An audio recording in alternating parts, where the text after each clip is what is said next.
Tahukah Anda kalau kita bekerja keras tanpa diimbangi kerja cerdas, hasilnya adalah nol? Kita hanya fokus pada kesuksesan dan hasil yang banyak, tanpa memikirkan hal-hal yang wajib kita lakukan untuk meraih kesuksesan.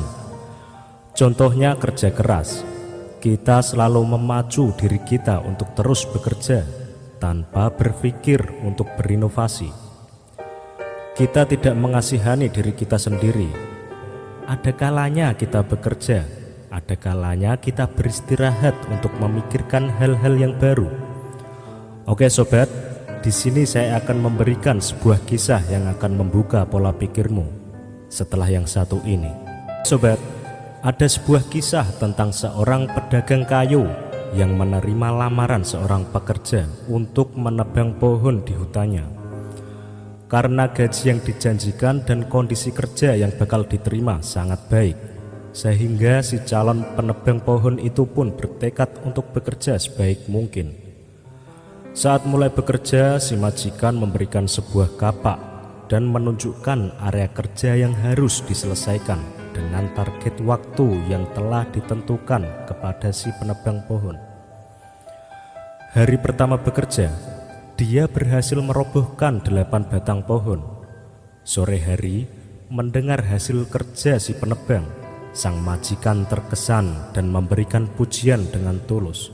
"Hasil kerjamu sungguh luar biasa, Pak. Saya sangat kagum dengan kemampuanmu menebang pohon-pohon itu. Belum pernah ada yang sepertimu sebelum ini. Teruskan bekerja seperti itu." Sangat termotivasi oleh pujian majikannya.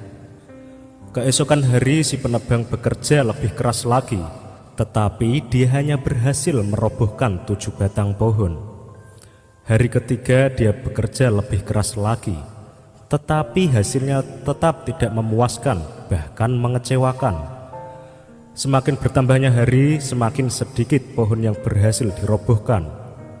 "Sepertinya aku telah kehilangan kemampuan dan kekuatanku. Bagaimana aku dapat mempertanggungjawabkan hasil kerjaku pada majikan?" pikir penebang pohon merasa malu dan putus asa. Dengan kepala tertunduk, dia menghadap ke sang majikan, meminta maaf atas hasil kerja yang kurang memadai, dan mengeluh tidak mengerti apa yang telah terjadi. Sang majikan menyimak dan bertanya kepadanya, "Kapan terakhir kamu mengasah kapak?" "Hah, mengasah kapak? Saya tidak punya waktu untuk itu. Saya sangat sibuk setiap hari menebang pohon dari pagi hingga sore dengan sekuat tenaga," kata si penebang. "Nah, disinilah masalahnya. Ingat, hari pertama kamu kerja dengan kapak baru dan terasa, maka kamu bisa menebang pohon dengan hasil luar biasa. Hari-hari berikutnya dengan tenaga yang sama, menggunakan kapak yang sama, tetapi tidak diasah, kamu tahu sendiri hasilnya semakin menurun. Maka sesibuk apapun kamu harus meluangkan waktu untuk mengasah kapakmu, agar setiap hari bekerja dengan tenaga yang sama dan hasil yang maksimal. Sekarang mulailah mengasah kapakmu dan segera kembali bekerja," perintah sang majikan. Sambil mengangguk-anggukkan kepala.